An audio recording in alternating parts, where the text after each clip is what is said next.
Le principal parti d'opposition en Angola conteste toujours les résultats des élections du 24 août. Le candidat de l'UNITA à la présidence, Adalberto Costa Jr., a déclaré jeudi soir qu'il n'abandonnerait pas ceux qui ont voté pour son parti. Selon les résultats définitifs annoncés lundi par la commission électorale, le MPLA a remporté la majorité absolue avec 124 députés contre 90 pour l'UNITA. Je parle avec l'espoir que la Commission nationale électorale ainsi que la Cour constitutionnelle rempliront véritablement leurs fonctions dans le strict respect de la Constitution et des lois. Que la Commission nationale électorale n'hésite pas à confronter les procès-verbaux en sa possession avec les copies des procès-verbaux en possession des partis politiques.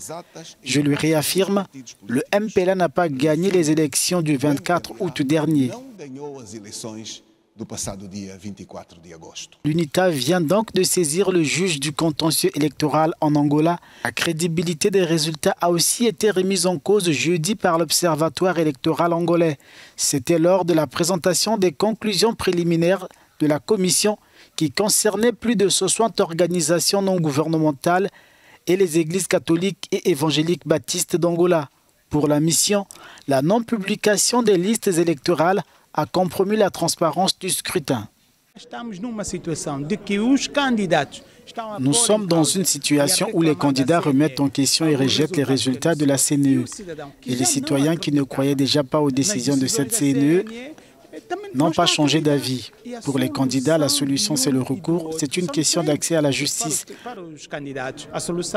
Mais pour le citoyen, c'est une question de perception. Aux institutions comme la CNE, la justice, les partis politiques, de répondre à cette question dans ce contexte.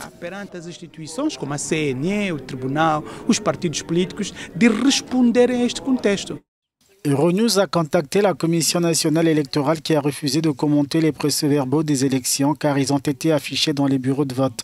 Les observateurs, un peu plus de 100, ont constaté que la consultation des procès-verbaux sommaires, notamment dans les zones urbaines, s'est déroulée sans souci majeur et que l'ambiance dans les zones observées était favorable à l'exercice du droit de vote.